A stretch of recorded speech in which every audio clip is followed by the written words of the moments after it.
Hi, I'm Nicola. And I'm Julia. And we're the project leaders from YMCA Malta on the My Voice to Europe project. My Voice to Europe is an Erasmus Plus project co-funded by the European Union that is being administered through the European Union Programmes Agency.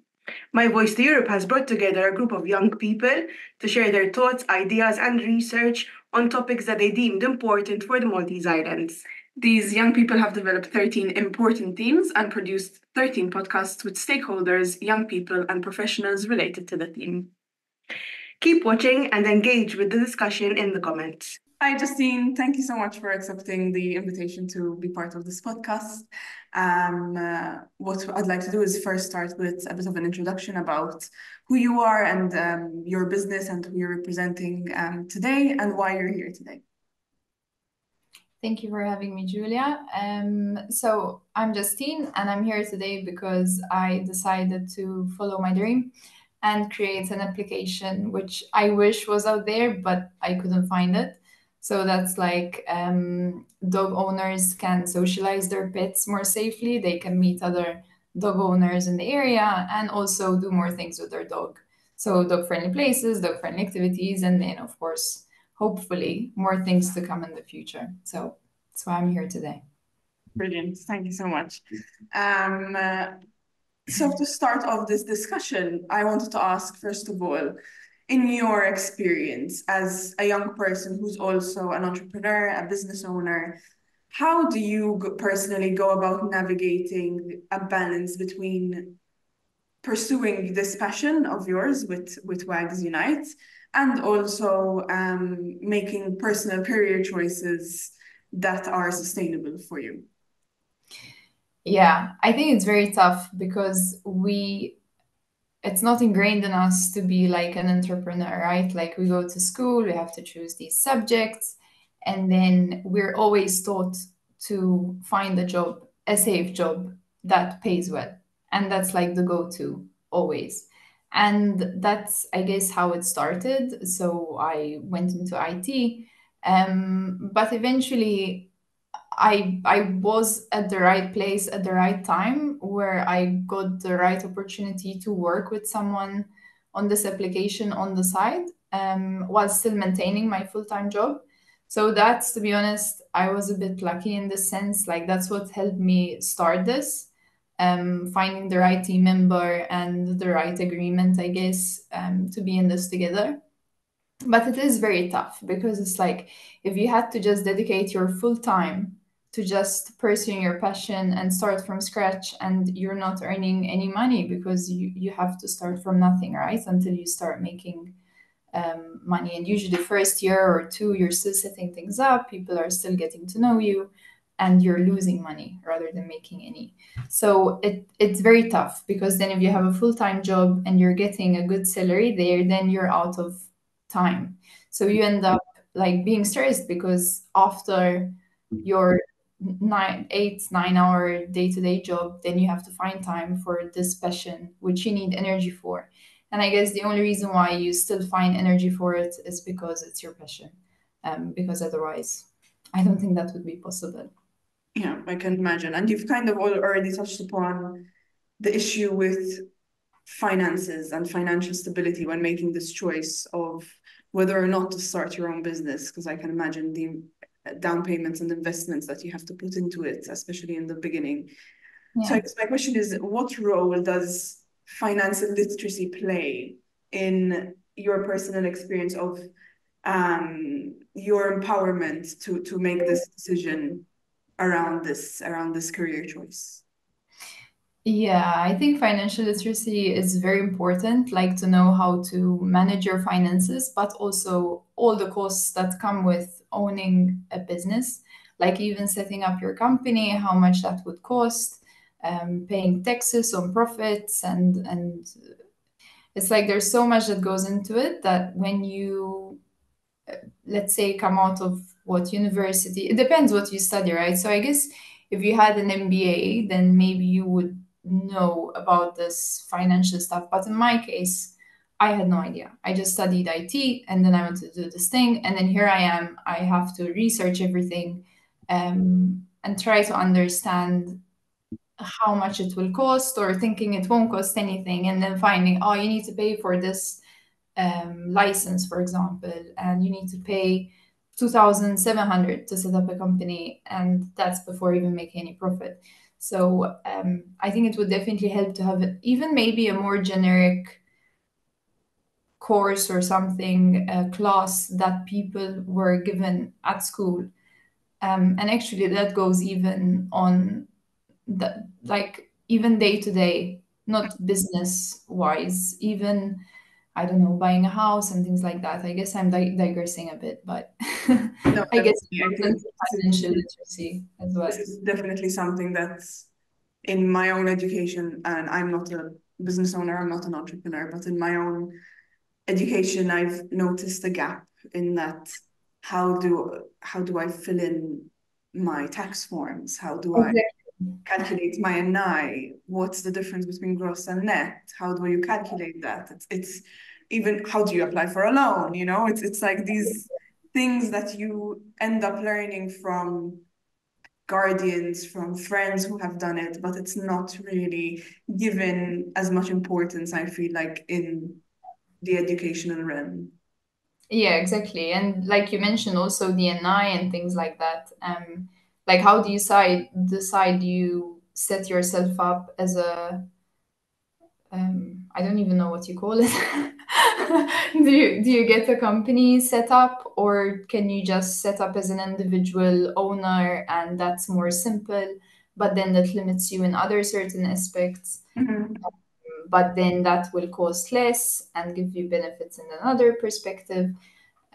Yeah, so there's a lot that goes into that you need to search about it. And unfortunately, sometimes you learn these things the hard way, because perhaps in your community you do not know anyone. It's not the norm. Maybe it's changing now a little bit, but it's not the norm for people to have their own business Mhm. in general. So unless you're lucky enough to have someone in your community that you can refer to, and they've already gone through this difficult process that they can explain to you, Mhm. then sometimes you end up learning the hard way, like by having to pay something that maybe you could have avoided, or Mhm. setting something up which you could have done in a simpler way. Yeah. Definitely. And then my follow-up question is, besides these financial struggles and structural, like applying for business or self-employed, are there any other systematic challenges in the education system primarily that you feel like may hinder young people from pursuing their dreams, and something maybe that you noticed a gap in? Hmm. I think it's mainly that it's like systematically flawed. Like when you're 12 years old, I think you have to choose three subjects, and that's what you're going to focus on for the rest of your life, in theory. And at that point, you don't really know what you love to do. You don't really know your passion. Like for me, for example, I mean, luckily it kind of worked out, but I remember I chose IT purely because I heard it's good money. I mean, even at that age, I was thinking that way.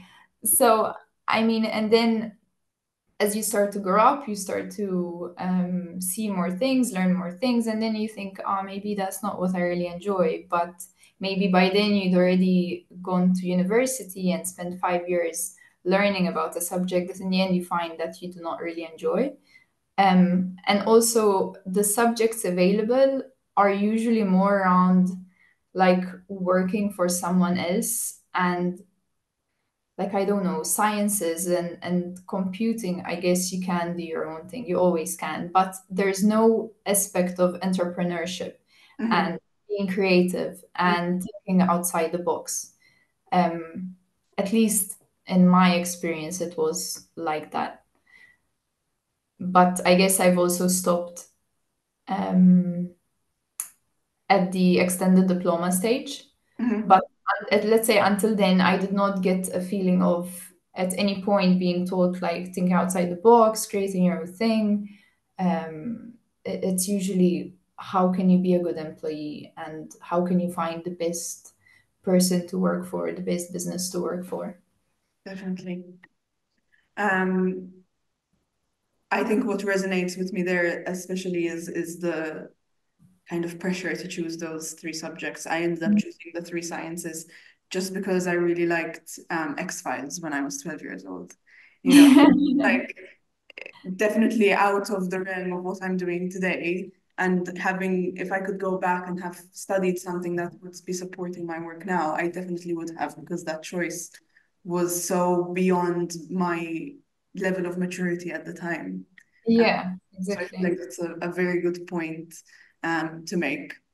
I guess if I had to ask you to think back to when you were initially starting this idea, and this was just, a little thought in your brain, and then you decided to execute it, what struggles did you face in the beginning when you decided that you want to try and achieve this dream that you had? Um, I think there's two aspects of it. First was that I didn't talk to anyone about it. It was like this big secret that I hid from everyone because maybe I didn't want someone to steal my idea, or maybe I'm afraid of someone judging me, or maybe because I'm unsure about it. But I think talking to people actually helps you understand if your idea is valid, and also they can help you refine your idea. Mm-hmm. So I don't know, for example, talking to friends, they say, oh, that's amazing. Maybe you should also include this and include that. And this is what we've seen in our experience. So I think talking to people will really, really help you refine your passion and what you're doing. And it's something that I'm still learning, like not to be shy and to reach out to people Mm-hmm. and get their feedback. Definitely. I think we're in a very this discussion is very fruitful in the sense of you and I are friends outside of this. And so Yeah. I can also recall um, days where you finally told us about this idea that you had and asked us for our opinions, and just the sheer joy and excitement that we had for you, but also the secondhand like fear of, oh my God, is this going to work? And I hope this works out for her because she's so passionate about it. But then also, this ingrained, this is not how we're taught to do things. I hope that this goes well for her, you know? Yeah. Yeah. But exactly, then by talking about it, then you also pitch some ideas to me. And today, here we are, like we can actually collaborate. Mm-hmm. Um, each doing our individual thing, we can collaborate and help each other. So it's amazing also what can happen sometimes, even in situations where you think it's not relevant and you talk about it by coincidence, and someone tells you, hey, I know this person who can help with this, or who has this contact who might be interested for this. And so yeah, I think talking to people is networking is really important, but and understanding what people want for what you're trying to do. And I guess this depends on what it is. Like in my case, it's an application for people to use. I guess creating your own, I don't know, a ring or something, then that's maybe a bit different. Mm-hmm.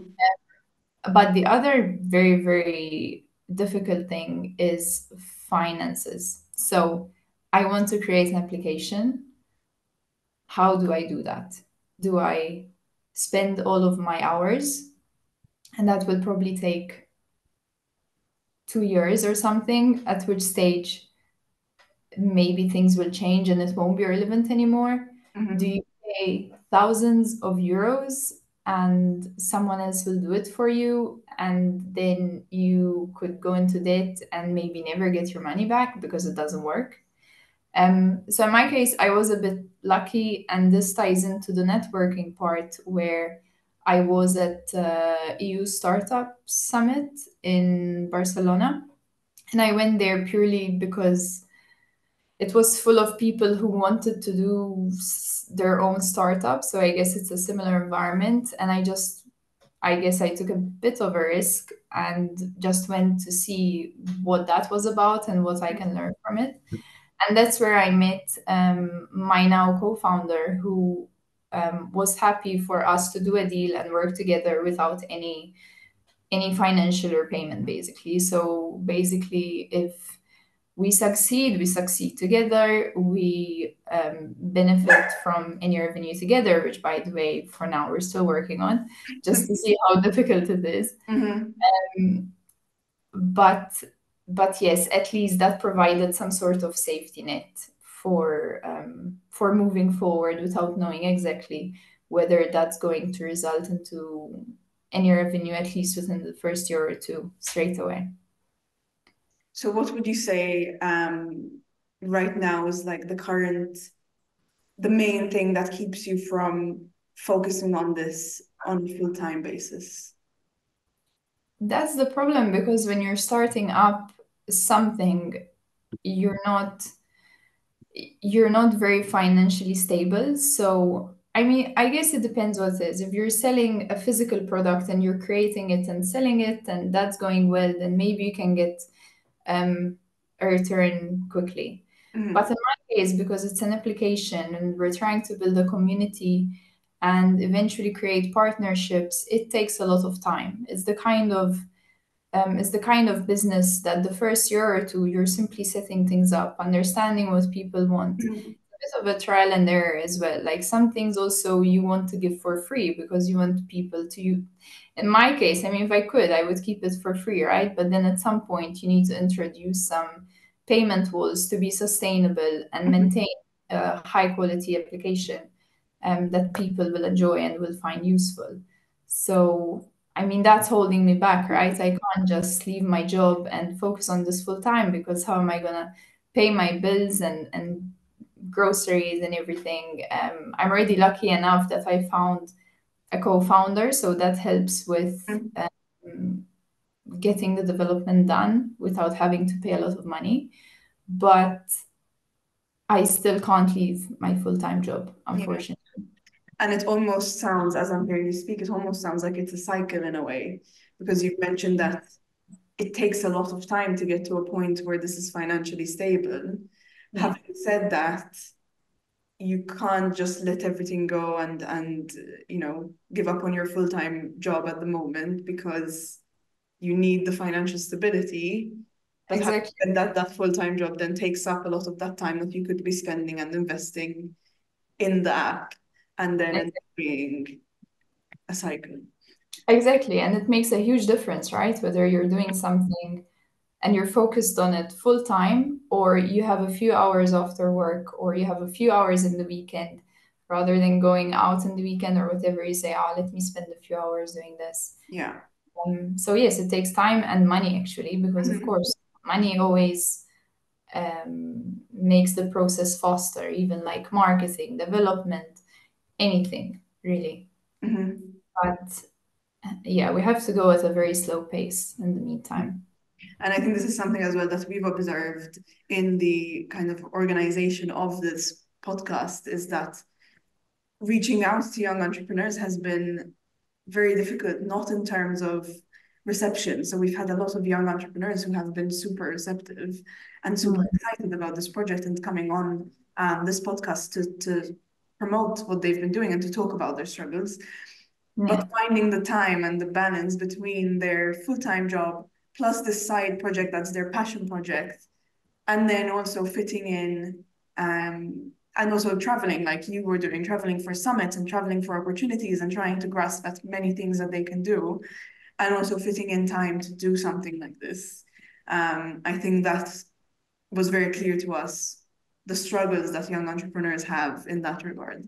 Yeah, exactly. It's like you have to literally squeeze all the hours in your day. And then at the same time, I mean, even maybe you have 2 hours in the evening, but your mental capacity sometimes isn't there and you feel this pressure of, but I have 2 hours, I should be doing something now. But you're already so tired from all the other things that happen in the day.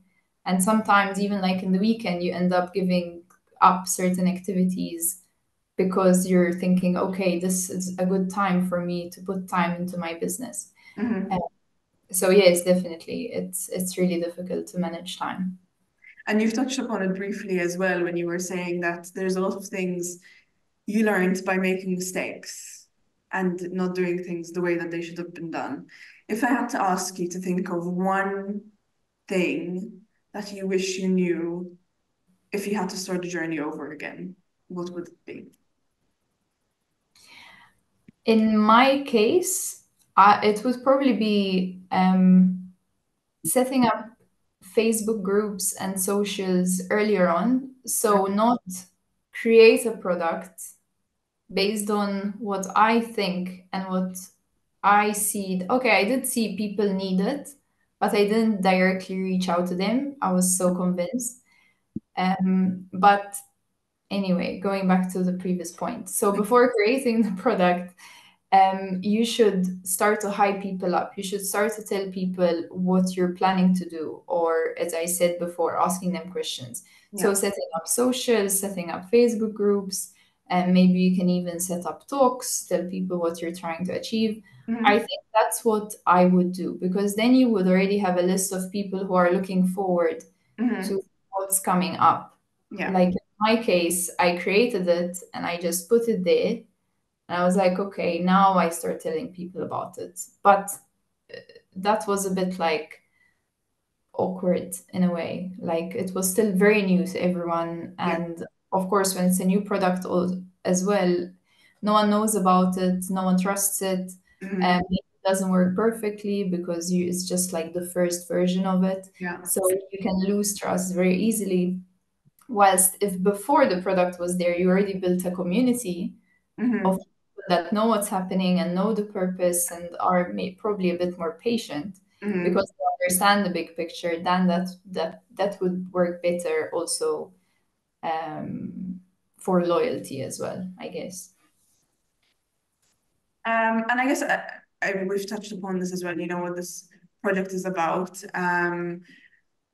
If I had to ask you, how could policymakers have supported you in this endeavor of yours, or any, you know, legislation that there could have been that would have supported you? What would you recommend that would need to change in Malta specifically in order to support young entrepreneurs? I don't know if it's just me, but I was not aware that there's some funding options in Malta that are available actually. So when I went to the EU Startup Summit, by coincidence, I met this person who told me about it and then put me in touch, and then I could apply for some like pre-business plan, which was great. For me, it wasn't that great because there were lots of restrictions in it. So because it was an application and it was like software, it wasn't something tangible. I couldn't utilize the 10,000 the way I wanted to because it was for like hardware, which is like machinery, which we didn't need. Or like consultation, or in the end, it wasn't really relevant to me. Also, I saw there's some other options for funding and grants, but sometimes they come as a form of tax rebate, which is, I mean, when you're starting up, you need the capital, right? You need to start making profit to be able to get the money back through tax. So yeah, I think it's probably more awareness around the funding options available and more assistance on that, and also a bit less restrictive, especially for the locals, like something that encourages locals to start up their business in Malta and helping them get things up and running. I think that's what I would suggest. Amazing, thank you. And I'm very aware of the time, and I don't want to take up more of your precious time that you could be investing in your business. I guess my final question would be, what is one final piece of advice or word of advice that maybe would have helped you when you were starting up, or that you would like to give other young entrepreneurs in Malta who have this same goal in life to live their dream? I think I would say, like, don't give up. If it's something that you're really passionate about, then you're going to find time for it and you're going to find a way to make it work. It's not so easy. and sometimes you feel like saying, screw this is too difficult. I think if you love it enough, you will not give it up and you'll find a way to make it happen, and talk to people about it. Like, network as much as possible, because I think that's one of the best things that you can do. And it's something I struggle with even today. Like, I don't tell everyone in the street I see with a dog that I have this application up and running, but I should be doing that. So also, like, market yourself and what you're doing. If you really believe in it, especially, then it's beneficial for everyone else as well. Yeah. Thank you so much for all of your time today and for having this discussion with us. And we look forward to seeing how WagsUnite grows. Thank you so much. Thank you for having me as well. Thank It was you. very nice. Hi, Petra. Thank you so much for accepting this invitation to be on this podcast. I'd like to begin by possibly starting with an introduction of who you are and why you're here with us today. Well, thank you very much for inviting me. So, as you know, my name is Petra Ellul-Mercer. My focus very much is on financial capability. My background has always been in human resources and training. However, in around 2018, I decided to change and fell in love very much with financial literacy, or what I like to call it as financial capability. Got my degree in psychology and focused more on organizational psychology, and then moved into my master's behavioral side of money. So that is understanding more into why people take certain decisions that they do in relation to buying, for example. So that's my focus, and now I'm preparing to sit for my PhD. Okay. So that's me in a nutshell. Brilliant. And can you also talk a bit about the organization that you're representing today as well? Yes, currently I'm working with the organization JA Malta, which is part of a larger, an international organization, which is founded also in JA Europe and also internationally. So we are really very much of a global foundation. It was set up 35 years ago within Malta and has been growing successfully over the years. Our focus is very much on youths up to the age of 30, and our main three key pillars are work readiness, financial capability, and entrepreneurship. So we design quite a number of training programs, such as startup, company programs. So giving youth the initiative, the opportunity to be creative and dip their toes in the water. Brilliant. As YMCA, we've had the pleasure of collaborating with JA on some projects, and we're very impressed by all the work that you do. So thank you very much and well done for that. Thank you. So moving to kind of get into this topic, you've kind of mentioned already a bit on financial literacy and career choices and so on. From your experience, how do you see that young people navigate a balance between kind of pursuing their passion and their dream, so to speak, but also making more practical career choices, especially in a very rapidly changing job market? Well, I mean, just as you mentioned, sort of as in Malta, as in any other places, I personally, from what I'm seeing, believe that youths have quite a challenge in aligning what they would like to do, their passions, with the possibility of careers. And why do I say that? Because nowadays there's such a variety that you can tap into, that making that choice can be even harder. So there needs to be some form of a balance, a keen understanding of what type of jobs are actually evolving, recognizing their interests and their passions, what they would like to do currently, tapping into the growth potential, identifying where their interests sort of you would say intersect with new opportunities which are evolving. One of the most important things that I really recommend for youths is definitely to take any opportunities for networking, any type of mentorship, continuous learning, also things that I wish that I had been told when I was a couple of years younger. Brilliant. And then kind of in the same vein, how much importance does then financial literacy play in terms of empowering young people to make informed decisions about careers, about life choices, about whether to start their own business, for example? Well, look, financial literacy in itself is quite a technical term. Okay, so what we're really talking about is the way that you manage your money. That's what it's all about. I think that the term financial literacy, one needs to change to make it a bit more, a bit more friendly.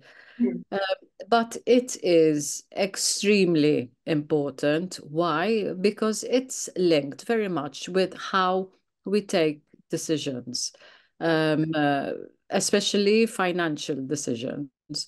But it's not just about being able to manage your money. So knowing the basics of how to budget and how to save, and knowing a bit more of investing and all of these very interesting concepts, which we definitely need to know. But firstly, it's more about understanding um, where your knowledge of what is your knowledge of money, what's your money story? Where did you learn these things? But most of all, where did you pick them up from?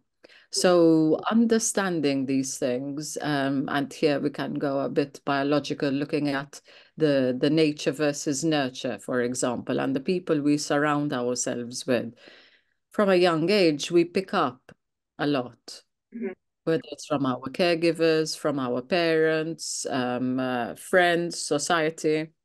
And what we pick up has an impact on how we take decisions. So that also influences the way we take decisions about money at the various life stages that we're at. So that in itself, that awareness is very important for youths to recognize. Once they can recognize that, then they'll be able to understand more the value, the linkage between work and money, and be able to be more in control of what they're doing. I would agree, and especially what you said about the nature versus nurture and learning from family, friends. When I was still in secondary school, even sixth form, and then university after that, I don't recall ever being taught anything about finances, about budgeting, taxes, any of that, any sort of financial literacy. And obviously it's something that then I'd had to figure out as you go along. You learn from speaking with parents, you learn from, friends, applying for loans and asking questions through that vein.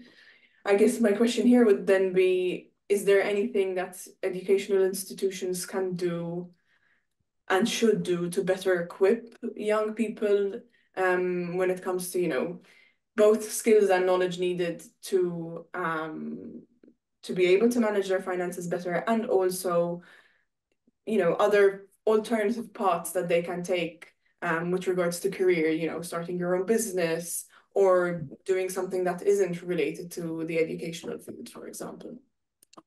Well, yeah, you've kind of asked two questions in one. So look, definitely educational institutions, now all educational institutions, I feel have it's in their remit to be able to support, um, um, advise, teach financial literacy.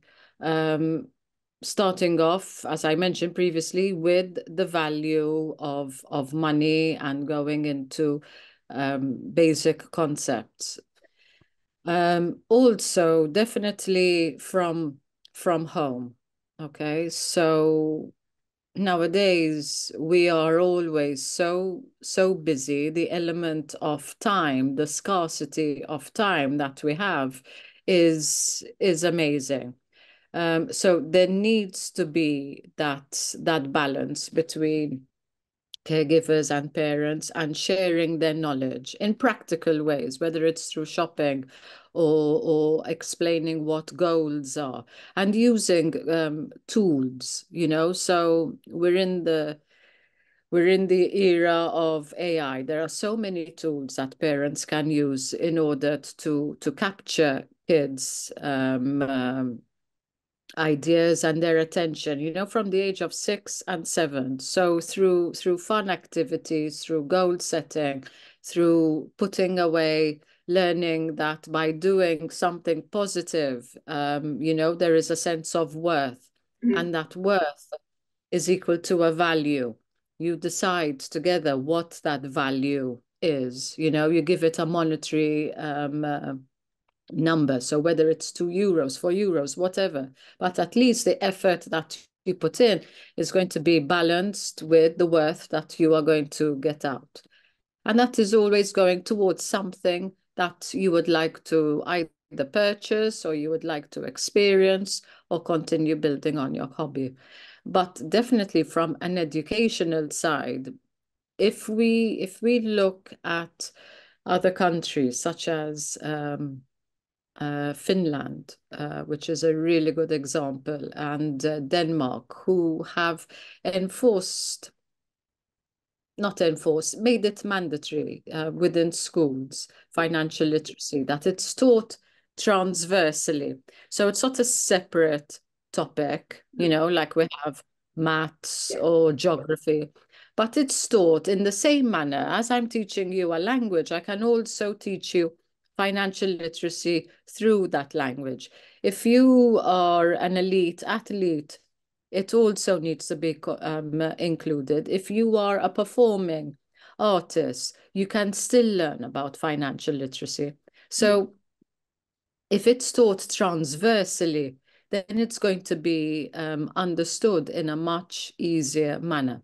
However, you know, before we are able to do this, the most important thing that we need to do is first educate and support the educators. You know, because just because you're an educator or just because you're a parent, you don't have this built-in chip that your financial literacy, you know, downloads and you know everything, because adults are just as bad, you know, in managing their money than youths. So it's got to be a holistic approach. Yeah, I would agree with that, especially considering that, you know, none of us have learned this in school, therefore we've all just kind of picked up along the way and figuring things out as we go along. Yes, and just to, because your question was two parts. Yeah. So financial literacy is linked directly with entrepreneurship. Okay, so if you're talking about the working world, okay, and critical thinking, you've got an idea, but you're not quite sure how to, and you know, roll out this idea. What do you do?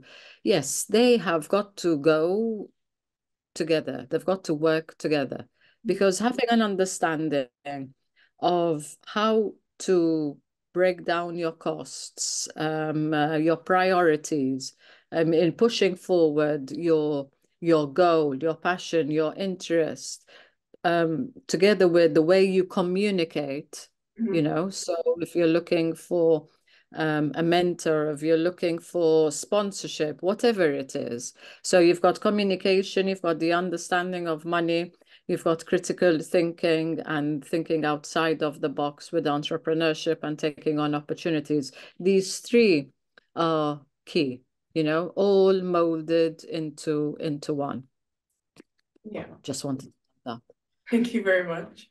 And then from your experience, would you say you've noticed any systematic challenges in education, whether that's secondary, tertiary, or post-secondary, that maybe discourage or hinder young people from pursuing their dreams? Maybe it's, starting a business or something that's a bit not mainstream, I suppose. And if so, how could these be addressed in this day and age? Well, I mean, look, I'm 50 years old, okay? So if I look at the world has changed, you know, drastically. And before we used to be, at my time, we used to be taught, you know, when you're going to go for an interview, they're going to ask you, you know, what are your goals? What do you want to do in the next 10 years?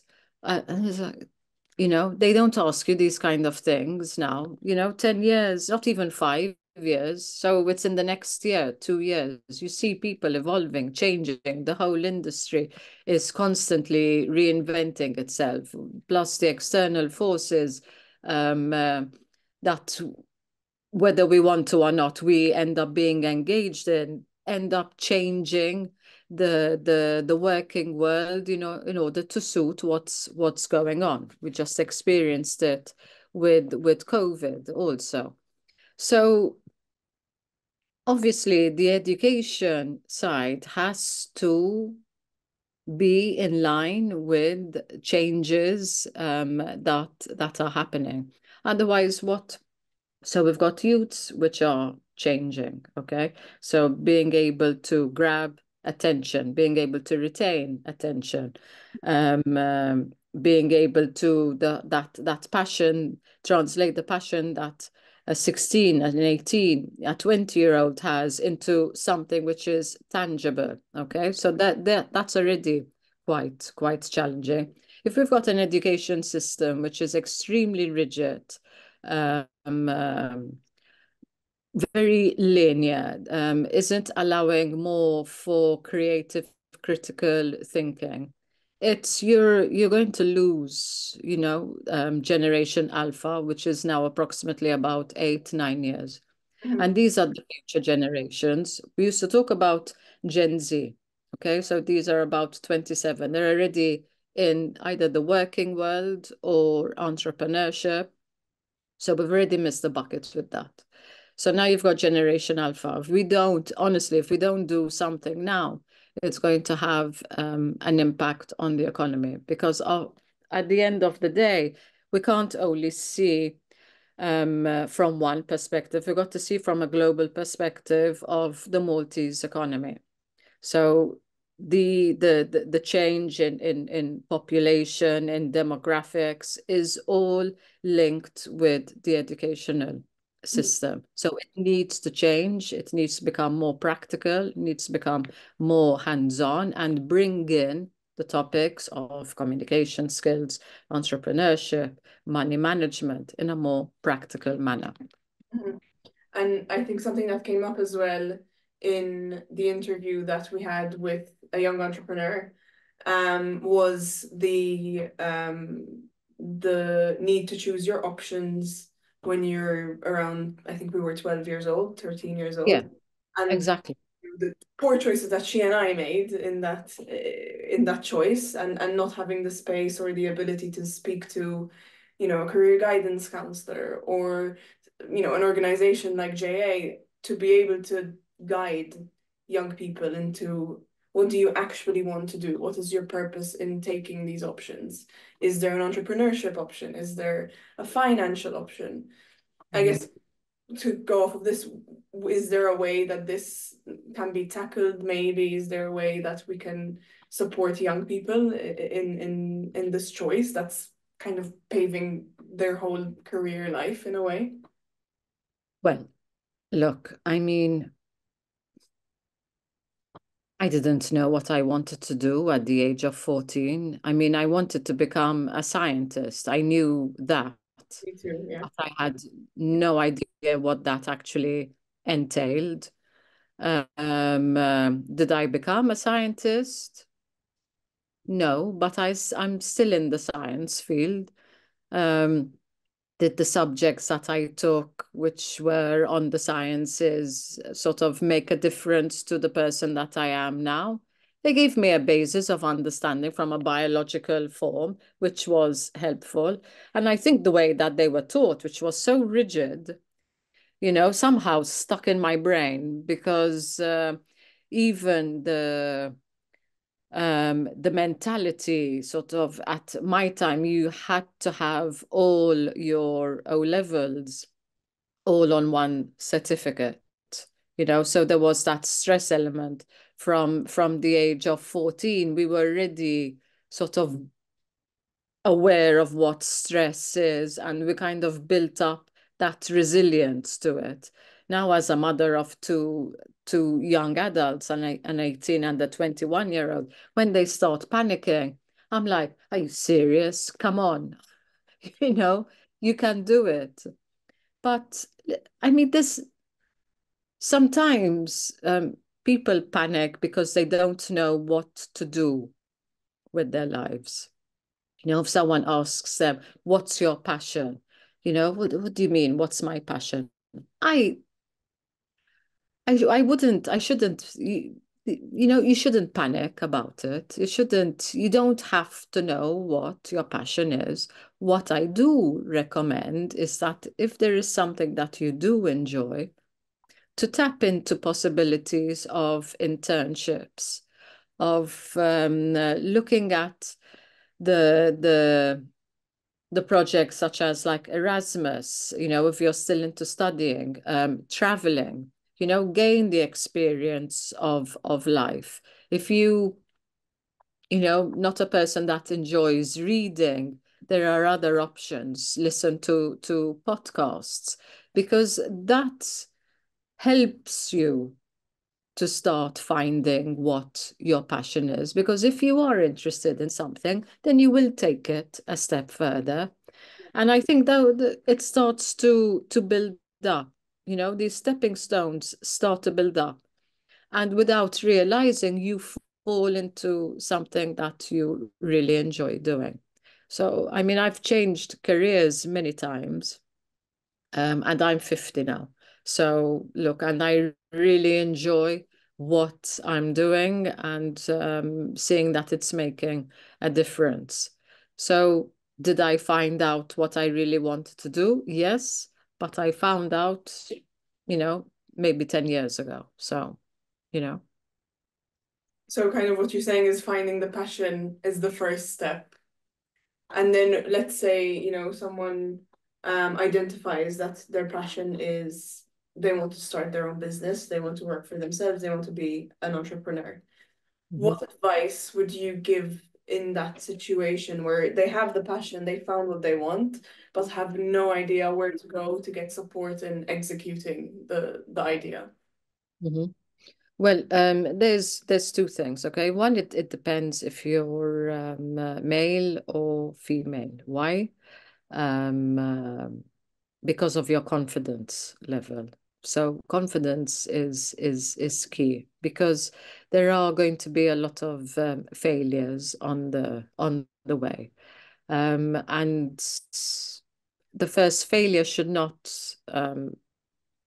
put you down or make you stop, but it should be the stepping stone towards the next thing. If you succeed from the very beginning, then your business is either going to grow very quickly, and that's dangerous.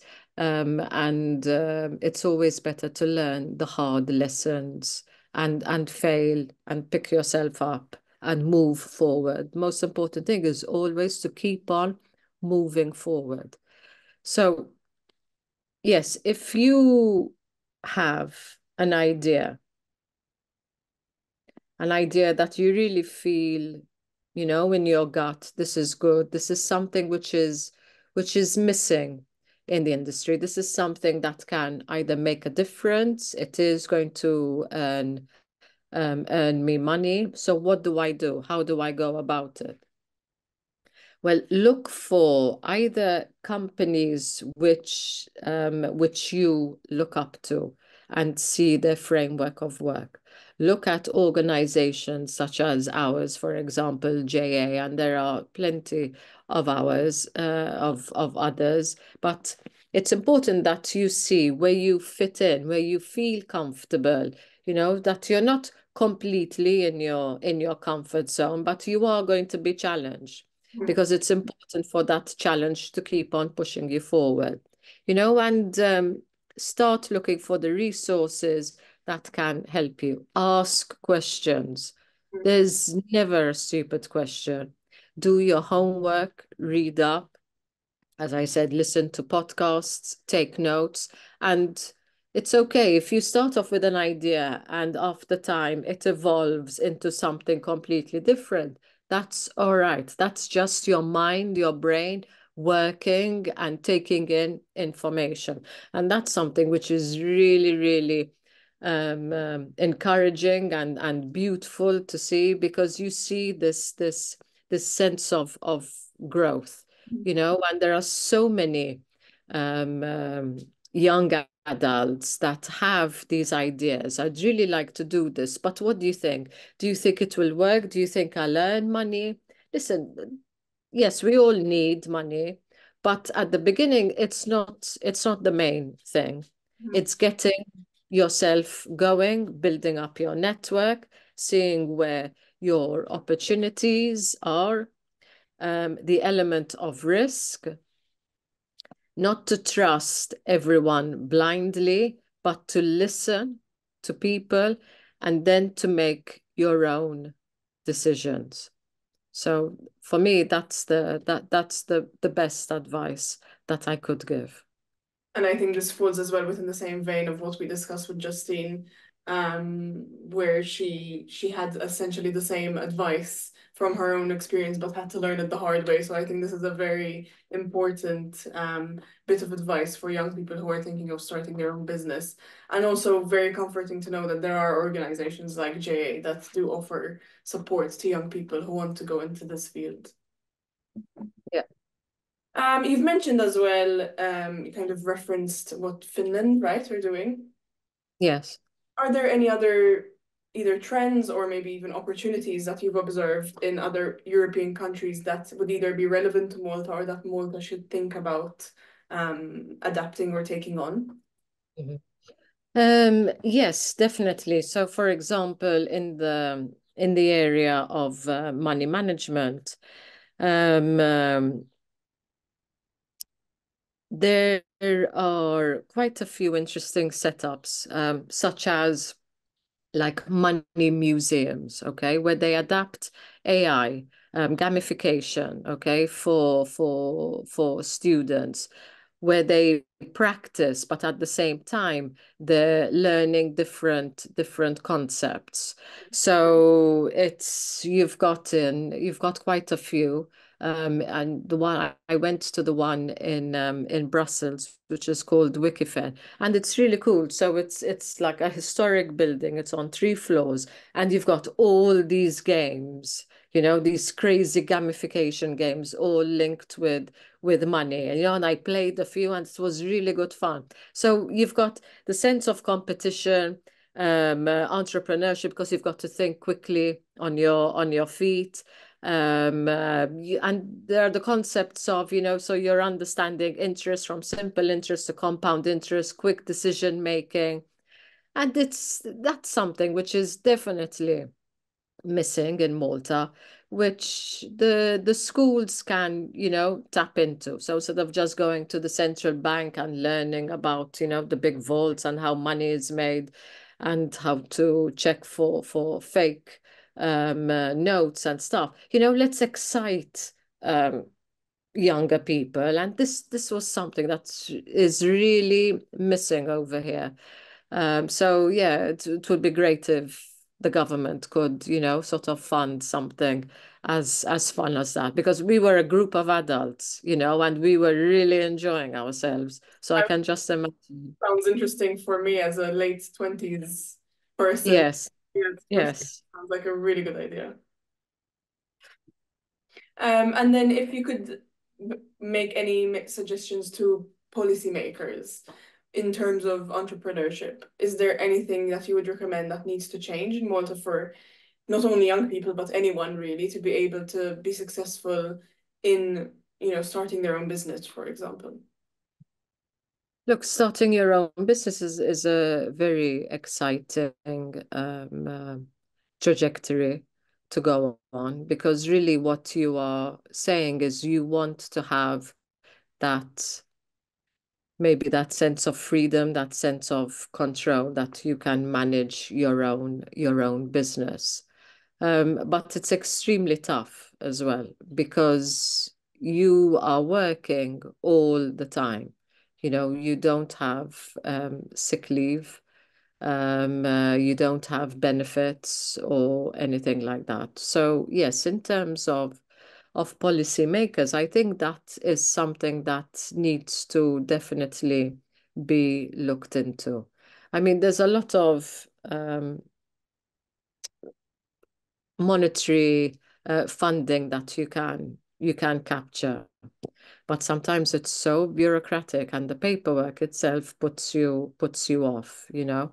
I mean, there are organizations, for example, like Business First, that are very supportive, but you could have a good idea which doesn't fit in to the fund, for example. So you can't tap into it. So, you're kind of pushed aside. So that can break your confidence a bit. I would also, there are also quite a few. This is what happens internationally, and it's starting to grow in Malta. So you've got large organizations, okay, who need to start funding or looking at startups, so local startups, identifying young adults that have good ideas, good initiatives, and invest in them, mentor them. So we've got programs, for example, like Shark Tank, which is very good. As long as there's the element of mentorship, there's the Academy of Givers, which is also very good. So you've got large organizations, which have the tools and the money to be able to help. But they need to now start being active, because most of the time it's not only about the money. They also need the other elements, so the mentorship and how they can support them in other ways. So I think that needs to grow a bit more from the larger companies to start saying, listen, let's look at some startups and see how we can support them. Yeah. I think it's very interesting, having done the previous interview with Justine, seeing how much is actually aligning with regards to her own personal experience, which is just one personal experience, and then what you've observed. So, for example, one of the main things she mentioned is trying to acquire this funding and finding a funding that could potentially help her, but then she doesn't fit within some of the requirements, and how frustrating that is, that you'd find that out, 5 Yes. pages into the application and having to start again. So it's very Yes. side by side. Good. Good.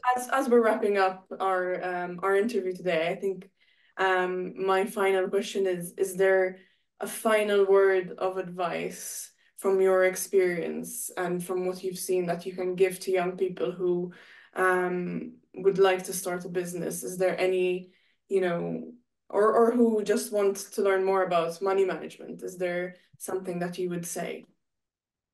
Well, yeah. So from the experience that I've learned, and I keep on learning, I'm still learning. Definitely to the young people, on the island, definitely remain curious, remain adaptable as well. build a thick skin, be resilient to everything that's happening, and be flexible to change. You know, with age, you sort of, with hindsight, you kind of start to realize, this happened because of this purpose or this reason.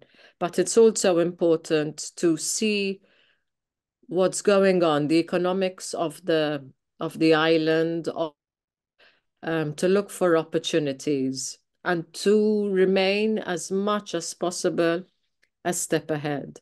Use AI to support you, you know, for you to save time, and ensure that each experience that you go through is always going to be a stepping stone to, you know, the goal that you want to achieve. Money management is extremely important.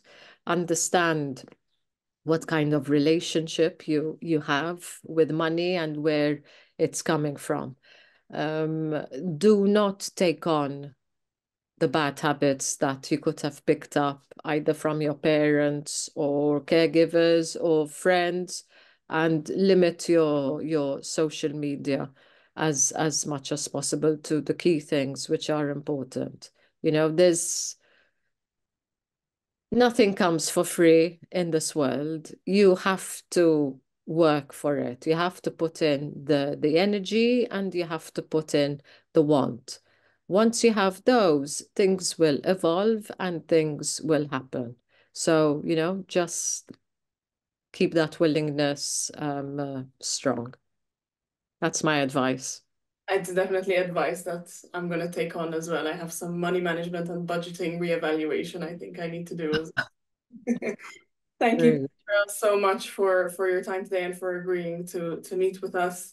And well done on to JA for all the great work that you're doing. We really hope that as YMCA we get to continue collaborating with you. Definitely. Thank you for your time. Thank you. Thank you. Have a nice day. Thank you for watching our podcast. We hope you found it fruitful. So, what are we going to do with these podcasts? On the 11th of May at the Valletta Design Cluster, our young people will be sharing the results of these podcasts and the research around the project to our guests, which will include MEPs and MEP candidates of the upcoming election. Join us on the 11th of May at the Valletta Design Cluster by registering through the link on this post or by contacting us on info@ymcamalta.org. See you there.